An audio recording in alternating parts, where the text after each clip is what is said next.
Ladies and gentlemen, it is Thursday Mesdames et morning and we're messieurs, hanging out nous with the one and sommes only. jeudi matin et nous passons du temps avec l'unique, le seul Scott Ritter. Bonjour, ici Garland Nixon en compagnie de Scott Ritter. Et oui monsieur, nous avons toutes sortes de sons maintenant. Nous en avons un pour notre grand invité. Voyons voir. Et si on faisait ça? Oui, on peut leur donner un ou deux coups. Ou alors, encore mieux, attention. Très bien, allons-y. Oh, avons-nous perdu Scott? Oh non, je crois que Scott est figé. Scott est figé? Mince alors. Scott, tu es là? Ah, voilà, très bien. Je devrais faire attention à utiliser tout ça. Je crois que... Exactement, je crois qu'ils n'ont pas aimé ça. Voici la CIA. Oui, on leur balance un gros bout. Bon, allons-y, commençons par là, tout le monde. Avant de démarrer, voyons ce que fait Scott Ritter en ce moment. Vous pouvez aller sur scottritter.substack.com ou simplement sur scottritter.com pour suivre Scott. Il a Trump Watch, The Russia House, Ritter's Rant. Alors Scott, à quoi travailles-tu avec toutes ces belles activités? Nous sommes en plein milieu d'une campagne en ce moment. C'est la campagne du projet 38. Le projet 38 est bien sûr une référence à un film documentaire que je réalise. 38 minutes, qui parle des 38 minutes de terreur vécues par les habitants d'Hawaï lorsqu'ils ont cru qu'un missile nucléaire arrivait sur eux. Le film pose deux questions au public. Si vous pouviez revenir 6 mois en arrière, avant que ce missile frappe et vous tue, que feriez-vous pour empêcher ce lancement? Et la question finale est, pourquoi ne le faites-vous pas maintenant? Et 38 minutes est ma réponse à cela. Qu'est-ce que je ferais? Je reviendrai en arrière pour essayer de créer des accords de contrôle des armements qui apporteraient de la stabilité à l'arsenal nucléaire stratégique existant dans le monde aujourd'hui. Et c'est ce que je fais. Nous sommes en pleine campagne. La campagne a commencé avec ce Oh, Scott se fige encore ce matin. La CIA fait des siennes. Mince alors. Je ne sais pas ce qui se passe. Je vais sûrement essayer quelque chose. Beaucoup de blocage en ce moment. Je ne sais pas ce qui se passe avec Scott Ritter. Bon, Scott, si tu m'entends, j'espère que oui, parce que tu es figé, alors déconnecte-toi et reconnecte-toi. Sûrement que ça marchera. Essayons ça. Déconnectons Scott. Voilà, il est parti. Alors, j'espère que Scott, il semble qu'il ait sans doute des problèmes de connexion Internet ce matin. Je vais lui envoyer un message pour lui demander de se reconnecter. C'est ça, le truc. Voilà pourquoi nous apprécions tous ceux qui... Voilà, il se peut qu'il... ou alors il est juste en train de... D'accord, je mets juste reconnecte-toi. Il a sûrement des soucis Internet. C'est ça, avec les émissions en ligne. Nous n'avons pas de financement massif. Nous n'avons pas de technologie spatiale, ni de satellites sophistiqués. Donc, nous faisons du mieux possible. Parfois, il y a des chiens qui aboient derrière. Parfois, des ouvriers qui travaillent en arrière-plan.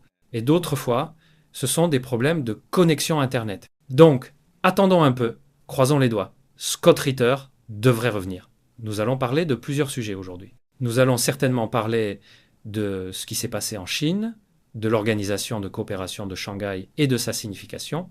Nous allons aussi parler de cette histoire de garantie de sécurité. En attendant que Scott revienne, je vais en parler. Cette histoire de garantie de sécurité, et c'est vraiment une illusion si c'est bien ce que c'est de l'Union européenne. De pures illusions, et est-ce vraiment des illusions? Je vais vous le présenter comme ça. Il y a deux façons de voir les choses. La première, c'est que les dirigeants européens, les soi-disant dirigeants, sont dans l'illusion. Ils vivent vraiment dans un monde de rêve. Et ils croient sincèrement qu'ils pourront fournir des garanties de sécurité, qu'ils pourront mettre des troupes en Ukraine. Et bien sûr, le plan serait évident. Le plan serait, nous allons mettre des troupes en Ukraine en disant que si la Russie attaque à nouveau, alors les Américains devront intervenir. Et nous pourrons entraîner les États-Unis dans une guerre contre la Russie. Voilà ce qui serait évidemment le plan.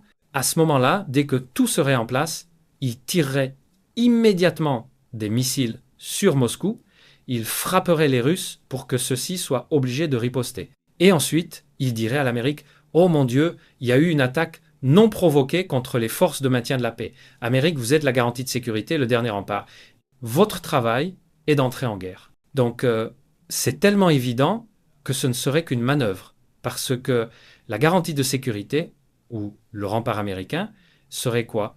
Qu'est-ce qu'ils veulent dire quand ils demandent une garantie de sécurité des États-Unis?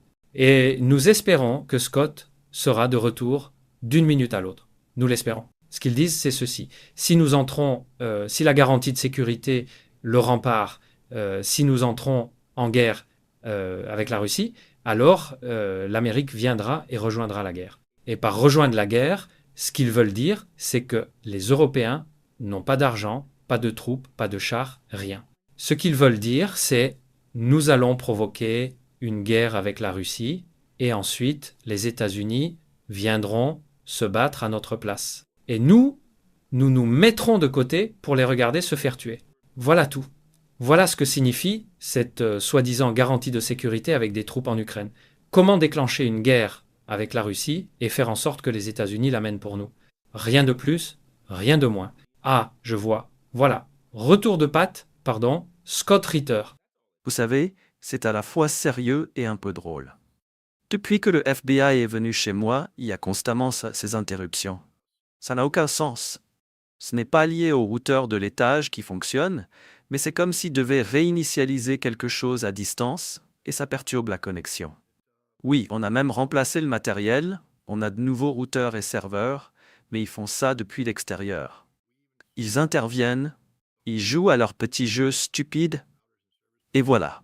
Donc je présente mes excuses à ton audience pour ça, mais je n'y peux absolument rien, parce que littéralement, ça arrive régulièrement chaque fois que je participe à un podcast. C'est une coupure automatique. Bam! Tout s'arrête. Très bien, qu'ils aillent au diable.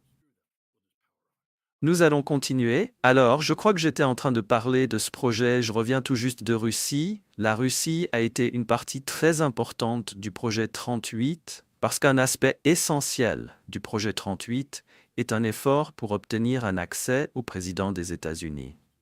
Et je dois exposer pourquoi le président voudrait me rencontrer, moi et d'autres personnes, pour discuter de ces questions. Et vous savez, l'un des meilleurs arguments est que nous soutenons sa politique visant à améliorer les relations avec les Russes. Et vous savez, en allant en Russie, nous démontrons l'importance des contacts citoyens, de la diplomatie civile. Et ce court voyage d'une semaine que j'ai fait en Russie, vous savez, c'est intéressant. Les Russes l'ont comparé à une bombe informationnelle. Et ce qu'ils veulent dire par là, c'est que cela a explosé en Russie. Ces interviews que j'ai données, ce travail que j'ai réalisé, c'était la semaine précédant le sommet d'Alaska, et cela a littéralement captivé l'attention du peuple russe et du gouvernement russe. À tel point que beaucoup de gens ont pensé que j'étais une opération d'information du gouvernement américain, envoyée pour aider à préparer le peuple russe à de meilleures relations avec les États-Unis. Parce qu'ils disaient, eh bien, nous avons des conversations que nous n'avons jamais eues. Nous avons un dialogue que nous n'avons jamais eu, et tout cela porte sur l'amélioration des relations. Et le peuple russe était totalement d'accord. Non. Ce n'était que de la sérendipité. Mon voyage avait été conçu pour passer sous la fenêtre des 50 jours que Trump avait annoncés. Rappelez-vous, il allait sanctionner la Russie dans 50 jours. Mon objectif était d'arriver là-bas avant que la fenêtre ne se referme. Et puis, après avoir planifié le voyage, acheté les billets, il a réduit ce délai à 10 jours. Et donc le jour de mon arrivée, c'était le 10e jour. J'arrivais donc en pleine tempête. Et je me suis dit, eh bien ce sera intéressant, voir ce qui va se passer, être là quand tout explosera. Et soudain, quand j'atterris, non. Il y avait un sommet en cours. Et donc pendant la semaine précédant le sommet, ce n'était que du rattrapage pur. Rien de planifié. Ce n'était pas une opération du gouvernement russe, ce n'était pas une opération pré-planifiée de Skyrider. C'était des Américains et des Russes qui travaillaient ensemble à développer un dialogue pour améliorer les relations. Et cela, c'est tellement essentiel à ce dont nous parlons ici. Et donc, comme vous le voyez là, The Russia House. Normalement, c'est un service basé sur abonnement via Telegram et aussi via Substack.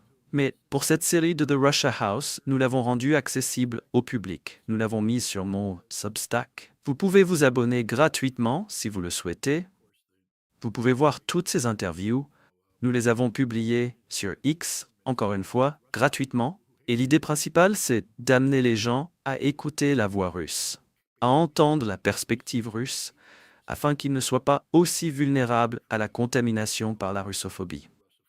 Ce qui est bien sûr le grand problème actuel. Nous avons un gouvernement entier rempli de russophobes, des gens qui détestent la Russie. Et en s'engageant ici, à travers l'engagement citoyen, la diplomatie citoyenne, nous créons une alternative à la russophobie. Nous créons une réalité russe, une vérité basée sur les faits.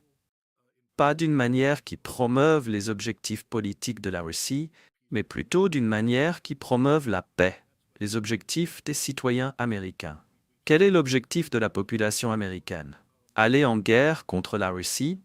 Se suicider par le nucléaire? Non. Les Américains veulent vivre en paix. Ils veulent avoir un environnement stable pour élever leurs enfants. La meilleure façon de faire cela est d'avoir des relations normales, stables, pacifiques avec la Russie. De bonnes relations avec la Russie. Et c'est tout l'objet de ce travail. Donc nous avons lancé cette opération. Il y a encore beaucoup de travail à faire. Il y aura une grande réunion à Poughkeepsie, ce que j'appelle l'initiative de paix de Poughkeepsie. L'une des choses qui est ressortie de ce voyage en Russie, c'est que j'ai écrit une lettre au nom de l'initiative de paix de Poughkeepsie à Donald Trump, en lui disant que nous étions de son côté, que nous travaillions à l'aider à réussir, et que nous pouvions rapporter de Russie que le peuple russe veut qu'il réussisse, qu'il est du côté de la paix, et que tout ce que Donald Trump pourrait faire pour promouvoir la paix est soutenu par le peuple russe et par le gouvernement russe. Et donc maintenant, nous avons créé cela. Nous avons encore du travail à faire. Il y aura un autre voyage en Russie, encore une fois pour continuer ce processus, en donnant plus de poids à moi-même, à l'initiative de paix de Poughkeepsie et à d'autres qui pourraient m'accompagner. Plus de connaissances, plus d'informations, afin que nous puissions promouvoir la paix, et aussi pour continuer le succès que nous avons eu avec l'influence sur le peuple russe. Je veux dire, ils n'ont aucune raison de nous aimer.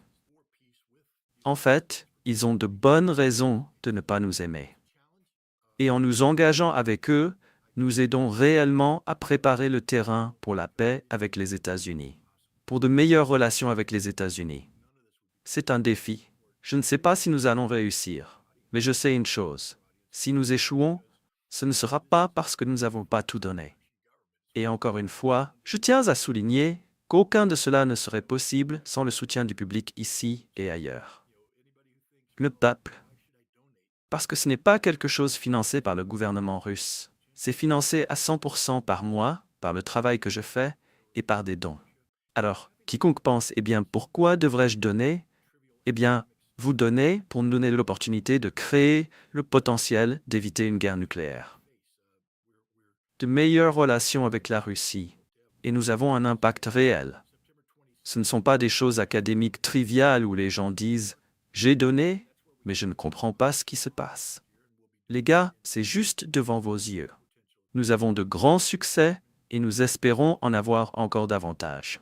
Le 27 septembre, il y aura un rassemblement pour la paix à Kingston, dans l'État de New York. C'est là que nous avons lancé l'opération Dawn l'an dernier. Et nous le referons cette année, pour parler du potentiel de paix, pour encourager l'engagement citoyen. Et c'est entièrement grâce aux dons et au soutien du public. Alors merci beaucoup. Et Project 38, le film, est en cours. Grâce au financement, nous avons maintenant commencé la production et nous avons désormais la possibilité de faire du montage vidéo, du son, de la musique et tout ce qui est essentiel. Et donc, je suis enthousiaste, les choses avancent, nous progressons et tout va bien. L'une des choses dont je parlais pendant votre absence, c'est tout ce business de garantie de sécurité, n'est-ce pas? C'est incessant. Et voilà quelle était ma position, le plan. Évidemment, si on peut appeler ça un plan, si on peut même l'appeler ainsi, ce serait de dire « Bon, nous allons envoyer quelques troupes en Ukraine et l'Amérique est le garant. » Et nous dirions simplement « D'accord, Amérique, si jamais nous nous engageons militairement avec la Russie, alors l'Amérique intervient et entre en guerre contre la Russie. » Et dès qu'il serait entré, il commencerait à tirer sur la Russie et dirait « Il nous tire dessus, il est temps d'intervenir. » Je veux dire, c'est tellement évident, leur jeu, mais c'est absurde. Je pense vraiment, Scott, c'est absurde. Ils n'ont pas les troupes à envoyer. Même si les Russes disaient bien envoyer 10 000 soldats, ils auraient de la chance d'en trouver une douzaine. Et il y aurait une révolte dans chacun de leurs pays. Ils diraient « Oh non, certainement pas, on arrête ça » et leurs armées se révolteraient. Donc, je veux dire, je pense que le Royaume-Uni a quelque part entre 20 et 40 chars opérationnels. Il ne pourrait même pas prendre un petit quartier de la banlieue de Moscou avec ça. Mais voici mon point. Je pense que le plus important dans tout ça est juste de mettre des bâtons dans les roues de toute possibilité de discussion avec la Russie. Et ils savent que la Russie ne dira jamais oui. Ils savent que Trump a été du genre « Ah, tant pis, comment diable puis-je sortir de cette merde ?» Et principalement, c'est juste continuons à dire des choses qui vont mettre des bâtons dans les roues de toute négociation possible. Et je pense que c'est leur plan, plus que toute autre chose. Des illusions de garantie de sécurité. Qu'en penses-tu, Scott Ritter? C'est délirant. Tout d'abord, quelle partie de pas de l'OTAN en Europe les gens ne comprennent-ils pas? Regardons les nations qui crient le plus fort pour envoyer des troupes sur le terrain. Les Français, les Britanniques, les Allemands, les Polonais, ils sont tous membres de l'OTAN. Et donc, ce que la Russie dit, il ne peut y avoir aucune adhésion ukrainienne à l'OTAN, mais nous allons quand même laisser l'OTAN déployer 60 000 troupes sur le sol ukrainien comme garantie de sécurité, ce qui fait de l'Ukraine un membre de facto de l'OTAN. Nous avons Ursula von der Leyen, qui dit que l'armée ukrainienne aujourd'hui est littéralement la première armée européenne de l'ère moderne. Elle a été entraînée par nous, elle est équipée par nous, elle prend des ordres de nous et nous devons l'utiliser correctement. C'est Ursula von der Leyen qui dit « Nous devons utiliser l'armée ukrainienne correctement ». Eh bien, encore une fois, l'implication est claire. Il s'agit du contrôle européen OTAN de l'armée ukrainienne dans un environnement post-conflit. Autant l'appeler directement OTAN et en finir. Donc, les Russes ont dit que non seulement il n'y a pas d'adhésion à l'OTAN, mais qu'ils ont également énoncé deux autres points assez importants, la démilitarisation et la dénazification. Et quand on regarde la mise en œuvre de ces deux mesures, cela signifie qu'il ne peut y avoir de grandes forces militaires de l'OTAN sur le terrain, ukrainienne ou autre. L'armée ukrainienne est aujourd'hui estimée entre 800 000 et 900 000 soldats. Le plan russe est de la réduire à environ 50 000. Aucun de ces soldats ne sera formé par l'OTAN. Aucun de ces soldats ne disposera d'équipement de l'OTAN.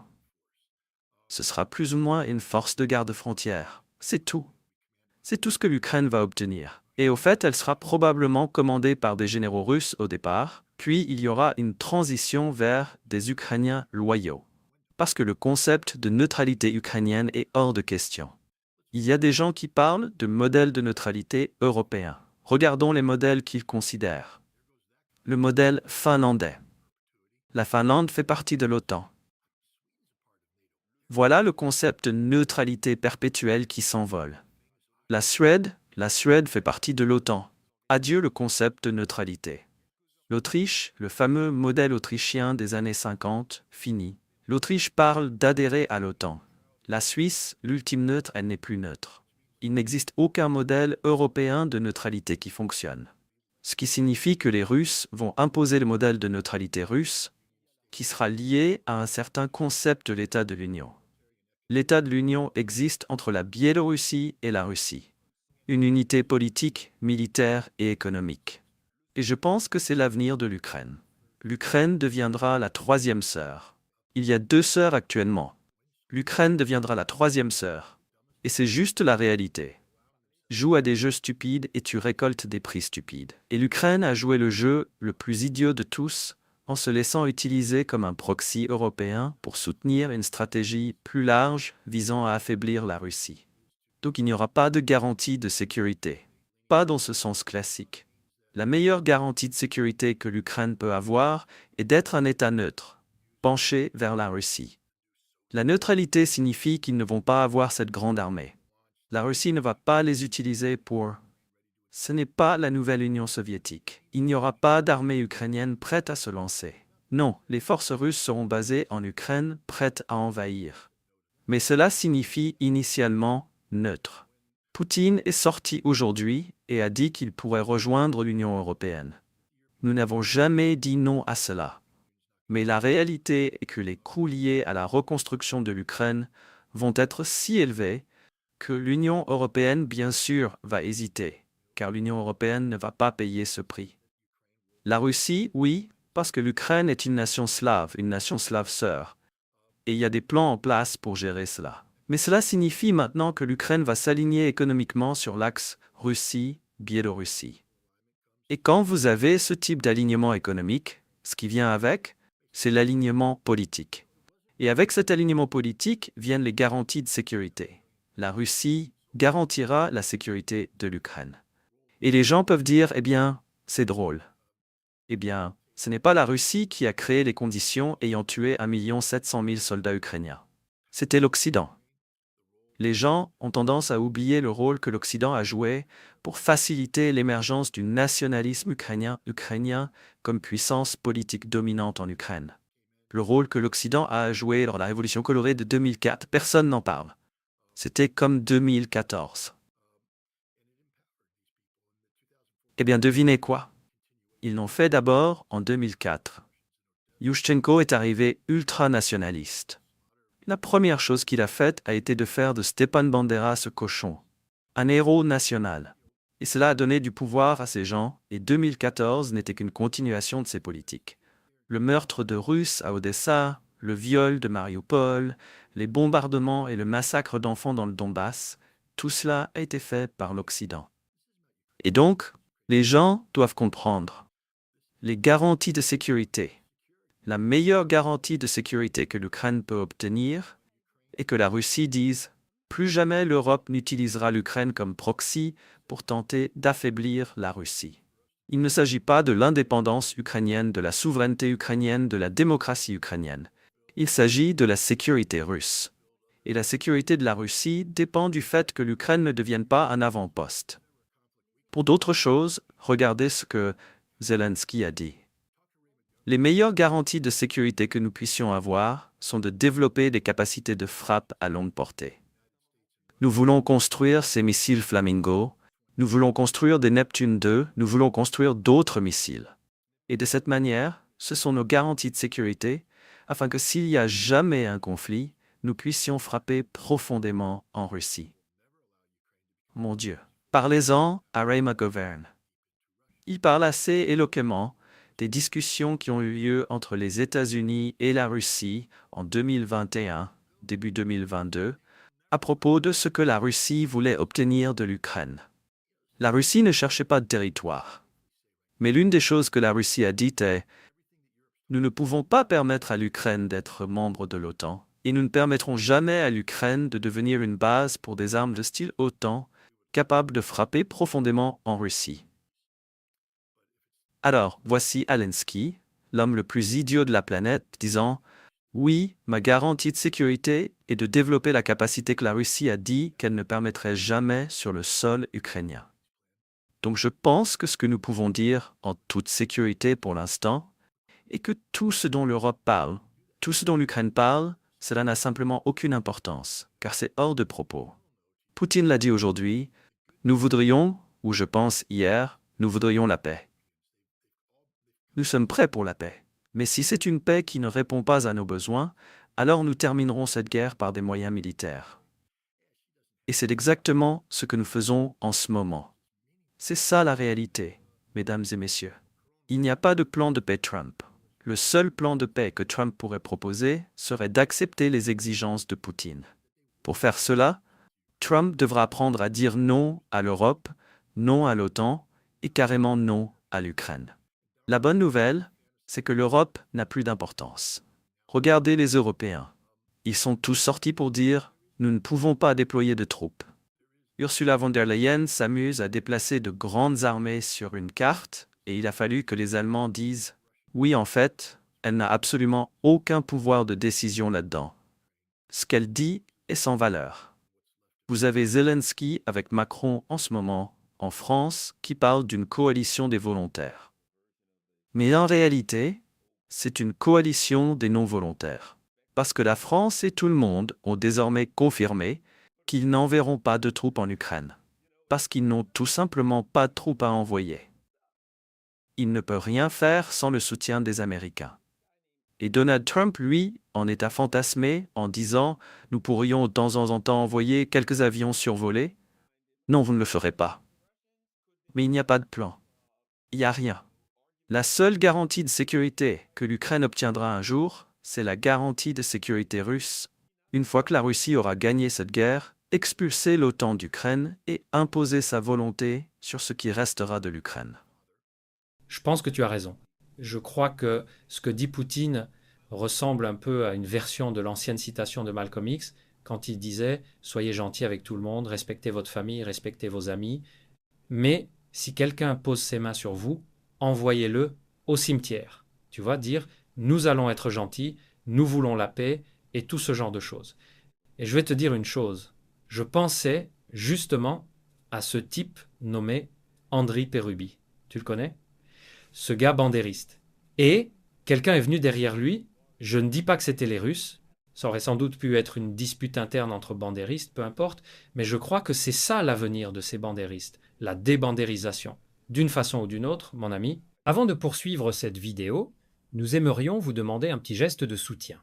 Rejoignez notre chaîne pour nous aider à continuer à offrir au public francophone un contenu informatif, libre et surtout différent de ce que diffusent les médias traditionnels, souvent bien loin de la réalité. Produire ces vidéos demande du temps, de l'énergie et surtout beaucoup de ressources.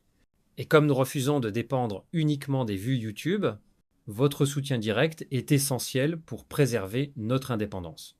Cliquez simplement sur le bouton « Rejoindre » juste à côté du bouton « S'abonner » ou suivez le lien disponible en description.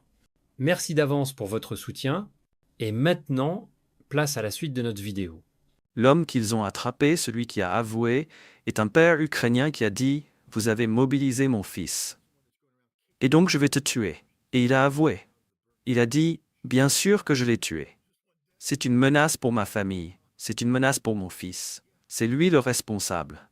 J'aurais tué, si j'avais été dans une autre ville, j'aurais tué Petro Poroshenko, l'ancien président ukrainien. » Il a choisi une cible d'opportunité. Mais le point est celui-ci, c'est le début de la fin pour ces gens-là. Tous ceux qui ont promu cela, on n'enterre pas 1 700 000 corps sans qu'il y ait des millions de gens furieux. Et quand la vérité éclatera sur le rôle joué par ces bandéristes, par ces vendus ukrainiens, par Zelensky, cet homme déjà mort qui marche, je déteste le dire, mais il n'a aucune espérance de vie. Il mourra violemment parce qu'il a commis trop de péchés contre le peuple ukrainien. Et c'est pareil pour tous les membres de son gouvernement. Ce sont tous des hommes morts, parce que les Ukrainiens ne se reposeront pas tant que justice ne sera pas faite. On n'enterre pas ses fils, ses maris, ses frères, ses cousins, et on ne s'éloigne pas simplement en silence. Vous ferez s'abattre la colère de Dieu sur ces gens. Et c'est ce que nous avons vu. Encore une fois, je ne l'approuve pas, je préfère la justice. Je préfère les voir arrêtés, juger, voir leurs crimes rendus publics, puis appliquer la punition appropriée. Les Soviétiques ont jugé bon de procéder à une pendaison de masse à Kiev en 1946 pour éliminer des dizaines de collaborateurs. Et je pense que ce serait plutôt bien de construire une potence géante et d'y passer tous ces bandéristes. Mais ça, c'est juste moi. Mais le fait est que ces gens n'auront pas de fin heureuse. Tout l'argent qu'ils ont volé, ils ne pourront pas le dépenser. Ils seront traqués un par un par un. Si ce n'est pas par le peuple ukrainien, soyez certains que les Russes s'en chargeront. La Russie ne l'admettra jamais. Ce n'est pas quelque chose qu'ils reconnaissent. Mais justice sera faite. Vous vous souvenez de ce pilote idiot qui a tué son équipage et a fait défection en Ukraine ?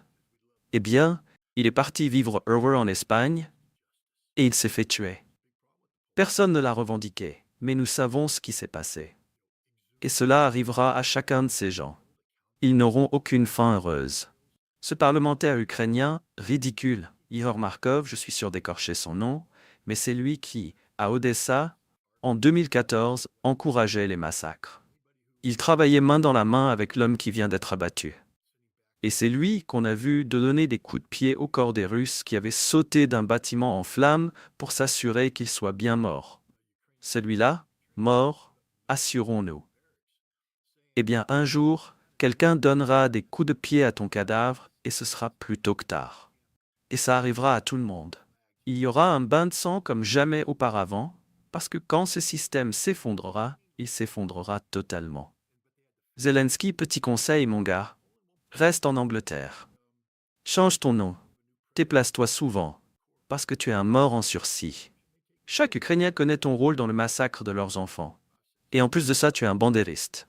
Tu viens littéralement de publier un texte pour te positionner comme président, où tu encourages les Ukrainiens à envoyer leurs enfants dans des camps d'été de l'Azov, afin qu'ils soient endoctrinés dans l'idéologie nazie de l'Azov. Non, l'Azov, c'est fini.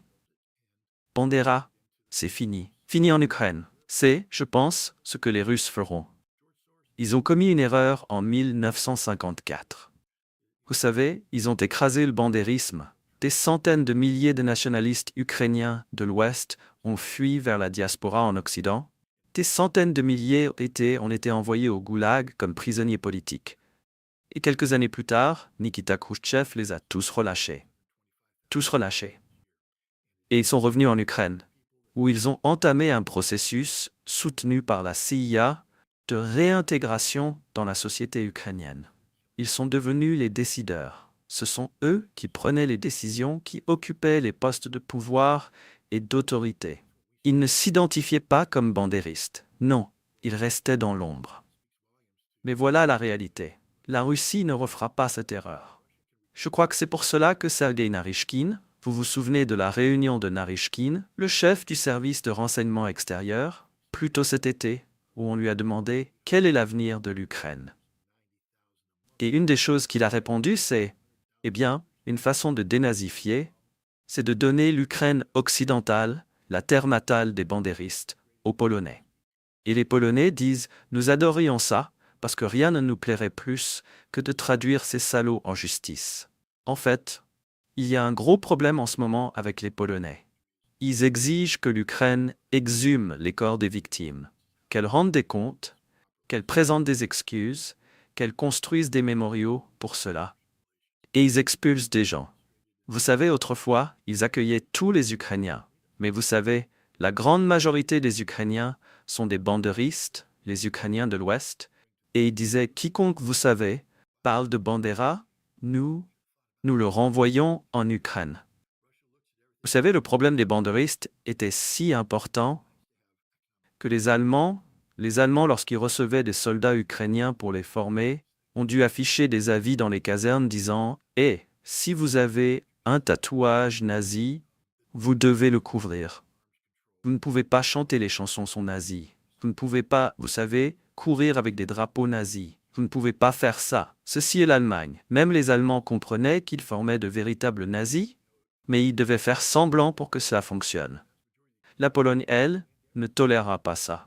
Et vous savez, maintenant ils ont un nouveau président qui est vraiment intransigeant sur ce sujet, et la Russie pourrait en tirer parti. Cela fait partie de leur processus de dénazification. Mais voici la réalité de l'Ukraine à l'avenir. C'est fini. C'est fini pour les bandéristes. Il n'y aura pas de grande armée de l'OTAN. L'Ukraine sera une nation vaincue, conquise, et ensuite la Russie la reconstruira et l'intégrera dans la famille des nations slaves où elle appartient. L'Ukraine n'a pas sa place à l'Ouest. George Soros, en 1993, a écrit un document disant que l'objectif ici, en battant la Russie, n'est pas d'utiliser des troupes de l'OTAN. Parce que personne ne veut que des troupes de l'OTAN rentrent chez elles dans des cercueils. Il disait « Nous devons trouver une source de main-d'œuvre en Europe de l'Est et les laisser rentrer chez elles dans des cercueils. » Eh bien, ils l'ont trouvé en Ukraine. 1 700 000 jusqu'à présent, 90 000 par mois, 625 000 jusqu'à présent, cette année. Et ça ne s'améliore pas. Tous ceux qui pensent que les Russes meurent. Les Russes ont le taux de perte le plus bas depuis le début de la guerre. Les Ukrainiens, oui, ils tuent des Russes. C'est un conflit à haute intensité, et les Russes souffrent. Vous savez, 150-200 morts par semaine.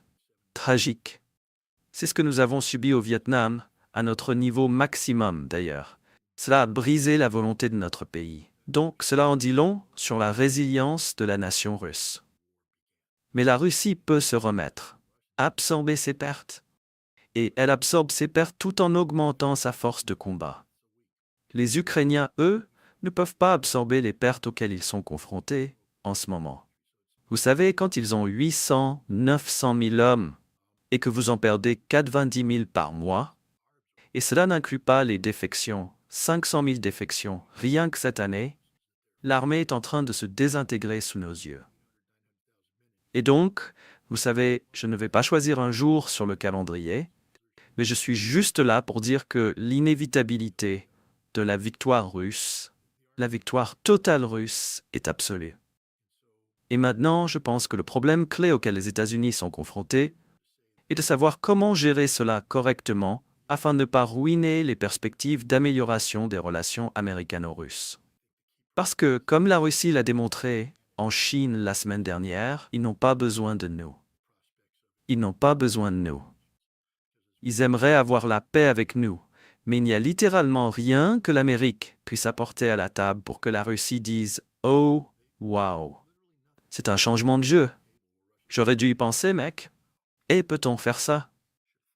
La Russie examine tout et dit « Ce serait bien d'avoir de la stabilité avec l'Amérique. Ce serait bien d'avoir des relations économiques avec l'Amérique. Ce serait bien de ne pas avoir de course aux armements nucléaires avec l'Amérique. Nous aimerions toutes ces choses, mais nous n'allons pas faire ces concessions majeures que vous cherchez. » L'époque où l'Amérique utilisait le contrôle des armements pour créer une supériorité stratégique sur la Russie, ce que le traité New START, que vous savez, j'encourage les gens, à la fois la Russie et les États-Unis, a prolongé. Anatoly Antonov, l'ancien ambassadeur de Russie aux États-Unis, qui a négocié ce traité, a dit avec le recul « Ce traité est un peu nul. Nous n'en sommes pas satisfaits parce que l'Amérique a négocié de mauvaise foi et nous en sommes maintenant conscients. Et vous savez, ce traité fonctionne à l'avantage de l'Amérique. Nous aurons finalement besoin d'un nouveau traité. Mais, en attendant, il a reconnu que le fait d'avoir un plafond sur les armes nucléaires stratégiques déployées est une bonne chose, car cela empêche une course aux armements. Mais, vous savez, nous devons avoir de bonnes relations afin de pouvoir avoir de bons traités de contrôle des armements. Des traités de contrôle des armements justes et équilibrés afin de ne pas avoir la menace d'une guerre nucléaire. Vous savez, il y a quelque temps, il y a très longtemps, j'ai parlé à un gars qui est ukrainien et qui a dit « Ouais, vous savez, ma famille ne me parle pas parce qu'ils ont interdit les droits bandeurs à la maison. » Il a dit « Ma propre mère ne parle pas. » Il me parlait et il a dit « Ce sont des gens qui regardent beaucoup ma chaîne. Rappelez-vous que je disais ça. » Et le gars m'a dit « Il y aura sûrement une guerre civile en Ukraine quand tout cela sera terminé. » Et vous savez, je lui ai demandé pourquoi. Il a dit « Parce qu'il y a beaucoup de gens qui vont dire aux bandéristes « Regardez ce que vous nous avez fait. Regardez ce que vous avez fait à notre pays. Regardez ce que vous... » Et il a dit « Et il y aura des gens qui voudront agir. » Il disait, comme il le disait, vous savez, le massacre qui s'est produit dans le passé, ils devront l'arrêter parce qu'il y aura des gens qui voudront aller tuer les bandéristes et les éliminer tous en colère contre eux. Vous savez, alors il a dit il y aura une guerre civile. Je me suis dit waouh. Et il ne disait pas peut être ou éventuellement, je pense qu'il voulait dire il y aura absolument une guerre civile. Je viens d'Ukraine. J'ai grandi là-bas et il énumérait les endroits où il avait vécu. Il disait dans cet endroit, j'y suis allé. J'y allais, j'ai été à l'école ici, énumérant tous ces lieux, en disant quand tout cela sera terminé, ce sera mauvais en Ukraine et ce ne seront pas les Russes qui le feront. Et cela prend sens à la lumière d'Andriy Paroubi et de certains autres. Voici le problème. Vous kidnappez les enfants des gens. Quelqu'un regarde et voit que vous avez kidnappé leur fils. Ils l'ont kidnappé, frappé, mis dans un wagon et la minute suivante, ils reçoivent une lettre. Il est porté disparu à Bakhmout. Ouais, vous savez quoi? À ce moment-là, il y aura des gens qui vont dire « Eh bien, je n'ai rien à perdre. Je vais me venger. » Certains peuvent même ne pas se soucier. Ils verront juste n'importe quel officier général ou, vous savez, toute personne impliquée qui peuvent identifier. Ils vont lui mettre une balle. C'est la réalité. Quand on enlève l'espoir, par exemple, qu'est-ce que ce père a à vivre maintenant? Vous lui avez enlevé son fils. Alors la seule chose qu'il peut faire maintenant, c'est rendre justice pour son fils. Et je pense que vous allez voir de plus en plus de cas comme ça. Les gens, ils n'ont plus rien à vivre, parce que vous leur avez enlevé leur avenir. Et c'est le problème. Les banderistes ont pris l'avenir de l'Ukraine. Des femmes qui ont perdu vous savez, leur mari, des sœurs qui ont perdu leurs frères, des mères qui ont perdu leurs fils. Ces gens n'ont plus rien à vivre maintenant parce que vous leur avez pris leur avenir. Et donc quand vous retirez l'avenir, vous retirez l'espoir. Et quand vous retirez l'espoir, tout ce qui reste, c'est la vengeance. Et il y aura vengeance. Je veux dire, c'est pas une bonne chose. Et je pense qu'il revient à la Russie de trouver comment étouffer cela dans l'œuf. Parce que, comme vous l'avez dit, le vrai risque que l'Ukraine se déchire elle-même après la fin de la guerre est un vrai risque. Il va y avoir un besoin, vous savez, d'opération de stabilité. Et vous savez, l'Europe ne veut pas s'impliquer là-dedans. Pouvez-vous imaginer un groupe de casques bleus européens courant partout en Ukraine pendant que les Ukrainiens se déchirent entre eux? Et accusent les Européens. Il y aura des Ukrainiens qui diront « Vous nous avez entraînés là-dedans. Vous nous avez jetés dans une cage avec un ours et vous nous avez dit que, vous savez, une fois dans la cage, si l'ours nous attaquait, vous viendriez nous aider. Et vous ne les avez pas aidés. Ils vont être lourdement armés. Ils vont être furieux. Il y aura une crise de réfugiés se déversant en Europe de l'Ouest, composée de bandéristes fous et lourdement armés qui veulent aussi se venger des Européens. Ça va devenir une zone de conflit. Et les Européens vont les aider en prenant des troupes et en les plaçant au milieu de l'Ukraine. C'est comme non, je ne pense pas que ce soit une bonne idée. Ouais, parlons de ce qui s'est passé en Chine. Quelques points énormes. Et vous savez, le gros point, c'est qu'ils ont, les Russes et les Chinois, signé ce contrat gazier qui représente environ 50 milliards de mètres cubes. Le monde n'a jamais vu quelque chose comme ça. Une alliance s'est formée, ce qui renforce encore cette alliance. Vous voyez d'autres pays regarder et dire « Hé, faites-moi entrer, je veux faire partie de ça ». Vous savez, d'autres pays y jettent un œil. La Mongolie se dit « Vous voulez dire qu'il nous suffit de vous serrer la main et de dire « Faites passer par ici et nous recevrons des milliards de dollars sans rien faire ». Oui, comptez-moi dedans. Comptez-moi dedans. Alors maintenant, tous ces autres pays se demandent « Comment puis-je obtenir une part de cette action ?» Les Chinois disent « Hé, regardez toutes ces nouvelles armes que nous avons. Nous avons la capacité industrielle pour les produire. Le monde a pris un tournant, évidemment au cours de la dernière semaine ou deux, et le volant était à, vous savez, Tianjin ou peu importe, où exactement Pékin. Vous savez, c'est intéressant parce que ce contrat gazier est en préparation depuis plusieurs années maintenant. Il a été proposé il y a plus de 6 ans, je pense, au départ. Et les Chinois ont toujours été un peu réticents à ce sujet car ils se disent « cela nous limite, cela nous rend trop dépendants de la Russie, trop soumis à la Russie. Vous savez, nous voulons jouer davantage sur le marché, nous sommes cet acteur global, nous ne voulons pas, vous savez, nous lier. » Et donc, ils ont toujours été hésitants. Il y a eu beaucoup de discussions à ce sujet, mais aussi une certaine hésitation. Maintenant, grâce à Donald Trump, dans la politique américaine, les Chinois disent « c'est un bon accord, nous allons le prendre. » Et c'est une bouée de sauvetage pour la Russie. Littéralement, une bouée de sauvetage pour la Russie. Oui, ils ne vendent pas autant de gaz qu'ils le faisaient à l'Europe, mais ils n'en ont pas besoin, car vous savez, ils vendent plus de pétrole à l'Inde. Ils ont diversifié leur clientèle. Donc la Russie peut désormais littéralement survivre sans l'Europe. Il n'est plus nécessaire que la Russie dise secrètement « et nous pourrions ouvrir Nord Stream ». Vous savez ? Et nous pourrions faire ça. Tout d'abord, la Russie fournit l'Europe. Que pensez-vous de Turkstream ? Vous savez, Turkstream passe par la Turquie jusqu'au sud de l'Europe, et il y a toujours le potentiel de Nord Stream qui, si un nouveau gouvernement allemand se forme, deviendra réalité. Il y a toujours un pipeline fonctionnel, il existe. Vous savez, ce n'est pas comme si la Russie ne fournirait jamais directement de l'énergie à l'Europe. Nous savons qu'elle le fait indirectement.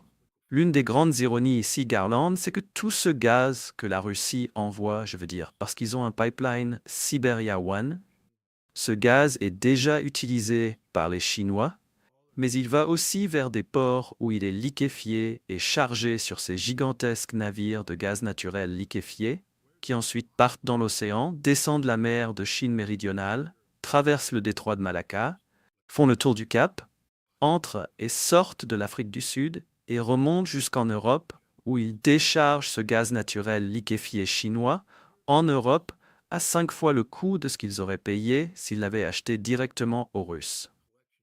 C'est du gaz russe, mais il arrive en Europe sur des navires chinois. On appelle ça du gaz chinois. L'Europe est littéralement tellement stupide que je n'ai jamais vu une plus grande collection de personnes économiquement incompétentes et moralement corrompues. Je veux dire, si vous êtes un politicien, comment osez-vous faire ça à votre peuple? Comment osez-vous? Et pourtant, c'est ce que la France a fait au peuple français, l'Allemagne au peuple allemand, la Grande-Bretagne au peuple britannique, l'Europe au peuple européen. Et la Russie, c'est énorme. C'est un contrat de 30 ans. Il enferme la Russie, et maintenant, il lui donne la possibilité d'exploiter d'autres choses. Vous savez, je ne sais pas, les gens continuent de se dire experts de la Russie. Suivez-vous ce que fait Vladimir Poutine à Vladivostok, au Forum économique de l'Extrême-Orient? Ce qu'il dit, il parle du charbon et du développement des ressources charbonnières pour l'énergie. Et il existe des méthodes pour développer le charbon de manière propre. Et les Russes ont désormais le luxe de ressources pour le faire. Donc ce contrat sibérien libère désormais considérablement la Russie. Il résout toute une série de problèmes économiques pour les Russes. Et cela engage également de manière décisive la Russie dans le pivot vers l'Est. Tout espoir que l'Occident avait de voir la Russie ralentir ce pivot et regarder avec nostalgie vers l'Ouest, c'est fini. C'est terminé. L'Europe est finie, et c'était un glad mort pour l'Europe. C'est la Russie retirant le talon de sa botte du cou de l'Europe et lui brisant littéralement le cou. La Russie, l'Europe s'est rendue véritablement et totalement irrélevante. Et vous l'entendez dans le désespoir de la rhétorique venant des Européens. Je veux dire la pathétique, notre favorite, la Baltique. La princesse nazie, je l'appelle la princesse nazie. Vous savez, elle dit « Comment osez-vous, Chinois et Russes, parler de victoire lors de la Seconde Guerre mondiale ?» Il y a de l'histoire. Et si vous connaissez votre histoire, vous savez ces choses. Nous savons que votre père et votre grand-père étaient nazis. Nous savons que les personnes que vous promouvez aujourd'hui dans votre pays sont nazis. Vous démolissez les mémoriaux des soldats soviétiques, de l'armée rouge, qui vous ont libérés de l'Allemagne nazie. À la place, vous érigez des mémoriaux pour vos compatriotes qui ont combattu aux côtés des nazis et vous dites « C'est une bonne chose ». Nous savons que c'est le cas. Nous savons que vous ne voulez pas reconnaître les 27 millions de Soviétiques morts ou les 20 millions de Chinois morts et les sacrifices faits par ces pays pour vaincre la menace combinée de l'Allemagne nazie et du Japon impérial. Elle est littéralement, et pourtant elle est là. On pourrait penser qu'il l'aurait destituée il y a longtemps et expulsée, parce que chaque jour, on se dit qu'elle ne peut pas dire quelque chose de plus stupide que la veille, et ensuite elle vous prouve le contraire. Ouais, ces gens sont une blague. Et je pense, la dernière chose que je veux vous demander, vous savez, depuis de nombreuses années, tout le monde parle de jusqu'où iront les Russes, et ce général a dévoilé la carte. Nikolaï était sur la carte, Odessa était sur la carte. C'était en quelque sorte un message. Et le message est, vous savez, l'ancien, je ne me souviens plus du nom de l'homme, qui disait, vous savez, et ceci, et, vous savez, les faibles souffrent de ce qu'ils doivent subir, et, vous savez, les forts font ce qu'ils... c'était, nous sommes la Russie, nous allons prendre ce que nous voulons, personne ne peut y faire quoi que ce soit. Nous regardons vous, Nikolaï et Odessa, et ils n'ont pas besoin d'y entrer pour bombarder. Une fois qu'ils auront décapité la puissance militaire et politique, ils peuvent marcher où ils veulent. Il ne restera rien. Et d'après ce que l'on voit, vous savez, toutes ces attaques, puis les Ukrainiens qui parlent trop, Nikolaï, Odessa et Dieu seul, c'est quoi d'autre, je pense qu'ils vont créer ce pont terrestre jusqu'à la Transnistrie. Ils vont prendre ce qu'ils veulent et tout ce qui est bon, ils le prennent. Ils prennent la côte de la mer Noire. Ils prennent tout, c'est mon avis. Vous savez, Poutine, le problème pour l'Ukraine, c'est que si elle avait accepté le plan de paix de Poutine, en juin ou juillet, Odessa et Mykolaïv auraient été 100% ukrainiennes. C'est la réalité. Il y aurait sûrement eu une démilitarisation. Mais vous savez, Poutine n'exigeait pas que cela fasse partie du règlement. Maintenant que l'Ukraine a fait ses déclarations ridicules et qu'elle promeut la guerre et les frappes longue portée. Une des grandes erreurs commises par les Britanniques et les Français a été de transformer Odessa en base de lancement pour des opérations offensives contre la Crimée et le sud de la Russie, Krasnodar et ailleurs. Donc maintenant, quels que soient les accords, Odessa sera une ville russe, soit sous occupation russe, soit dans le cadre d'une zone tampon de sécurité. Parce que la Russie a dit qu'il y aurait une zone tampon. Si vous pensez que la frontière sera là où l'Ukraine rejoint la Russie, détrompez-vous. Il n'y aura aucune troupe ukrainienne dans un rayon de 150 km de la frontière russe. La Russie créera cette zone tampon qui sera patrouillée par des soldats russes sous occupation russe. Et je pense que le fait est que, vous savez, Odessa ne sera pas seulement occupée par la Russie. Elle sera absorbée par la Russie, Odessa, Mykolaïv, et il est essentiel, comme vous venez de le dire. La Russie parle de résoudre les causes profondes du conflit. Et les causes profondes du conflit sont des gens qui cherchent à exploiter, vous savez, la Russie, la nation russe, les faiblesses perçues de la nation russe pour leurs propres objectifs. Vous savez, l'Ukraine, même si c'était un État souverain, faisait partie de la nation russe. Et Vladimir Poutine a défini la nation russe dans un discours en avril 2005, où il a dit « Je suis le président de tous les Russes, pas seulement des personnes qui résident dans la Fédération de Russie, mais tous les Russes sont unis par une langue, une histoire, une culture, une religion commune, etc. » Donc, quand l'Ukraine déclare la guerre aux russophones de l'Est de l'Ukraine, cela devient un problème russe, un problème pour le président russe. Et quand vous avez la Moldavie, l'Ukraine et d'autres qui menacent cette enclave de Transnistrie, ce territoire indépendant fait partie du problème russe, et la seule façon de le résoudre est de le relier physiquement à la Russie, puis de l'absorber. Et c'est ce qui va se passer. Je pense que cette carte en est en quelque sorte la preuve. Les Russes ne font jamais rien par accident, vous savez, et ce général n'a pas l'autorité pour faire cette carte tout seul. Ce serait la fin de son poste s'il disait « Faites cette carte, mettez-la là-haut ». Poutine dirait quoi? Non, vous êtes viré. Cela a été fait sur décision du gouvernement russe, disant « Oui, allons-y et mettons-les en garde ». Vous savez ce qu'est la réalité? Et ceci est la réalité. Il pourrait y avoir une autre carte, parce que vous pourriez voir une carte en ce moment. Les Russes sont à Kupiansk, c'est important. S'ils prennent Kharkiv, ils pourront prendre, et s'ils prennent ça, ils pourront avancer. Cherkazy pourrait tomber, et ensuite, la province de Kharkiv pourrait très bien ne pas être juste une province ou un oblast occupé, mais faire partie de la Fédération de Russie, étant donné la prédominance des russophones dans cette zone. Donc, encore une fois, les Ukrainiens, ils se suicident. On ne sait pas ce qui restera de l'Ukraine. On sait ceci. Si Odessa ne fait pas partie de l'Ukraine, alors l'Ukraine est finie en tant que puissance économique, car elle perd tout son potentiel. Vous leur refusez l'accès à la mer Noire, et vous leur refusez leur capacité à fonctionner autrement qu'en tant que nation centrée sur l'agronomie. Oui,